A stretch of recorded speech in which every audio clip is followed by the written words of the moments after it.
Thank you, Mr. Chairman. Thank you. Let me take this opportunity to thank my colleague Chairman for yielding, and I want to take this opportunity also to thank the ranking member and the Chairman for allowing me to participate in this committee, in this subcommittee hearing, an important one. I want to raise an issue with you, Mr. Grimm, that is very important to hardworking Americans in the U.S. territories, including Puerto Rico. As you may know, Puerto Rico and all U.S. territories are exempted from the Investment Company Act of 1940. And when you look at the history and the congressional record, the argument at the time was that these territories were far away and that it will imply more resources. Recently, it was reported that UBS was underwriting bonds for Puerto Rico's retirement system and then placing these same bonds into mutual funds that were sold to customers on the island. Would this practice be permitted in the 50 states?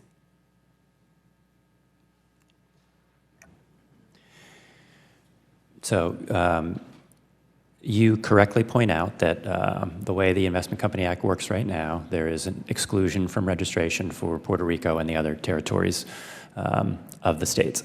And what that means is that they are exempt from a number of the important investor protections that are in the Act: registration, disclosure, examination, and affiliated transaction provisions that apply to your standard mutual fund in the U.S. On your question of the UBS situation, I think it's a little hard to, I don't know the facts well enough to know how those provisions would apply, if they had applied, how they would apply to the UBS facts, but I guess ultimately I would say those affiliated transactions. If UBS in the United States will be allowed to incur in the reckless, abusive behavior that they have done in Puerto Rico? What is prohibited by the affiliated transaction provisions for investment companies in the U.S. is purchases and sales between affiliates and the funds, underwriting of or purchases of bonds from affiliated underwriters. So again, I don't know the specifics of the UBS case, but that's the way the provisions work here in the States for those that are registered under the Investment Company Act. Do you believe that American citizens in Puerto Rico are at a disadvantage because they lack the investor protections of the Investment Act as afforded to those in the 50 states? My understanding is that funds in Puerto Rico are subject to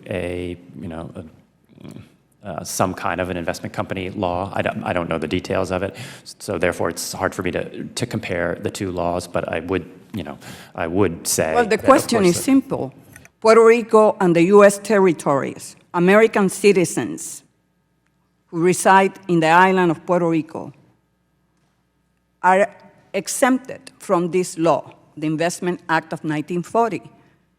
My question to you is, do you believe that this loophole should be closed? Since, as you can see in the congressional record, it shows that there was not a principal issue at the time, but just the fact that the distance, the cost, the resources.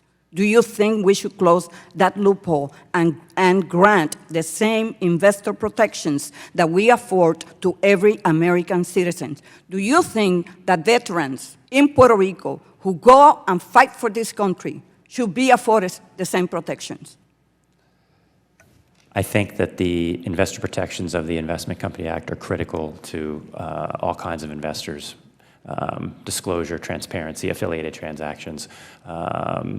All that stuff it's the bedrock of what I do every day, so I believe in it very much. And so it means that you believe that that we should close this loophole. I understand that there's some legislative discussion about just that question, whether to close that loophole. My understanding is that the Commission hasn't offered a view on that legislation, but obviously I'm happy to provide our technical expertise on it. Well, I introduced legislation to close that loophole, and I just asked the chairman and the ranking member that we work together so that we could afford the same protection that is provided to every American citizen in the United States and the 50 states to the people of Puerto Rico and the U.S. territories. Thank you. The gentlelady yields back. I yield back.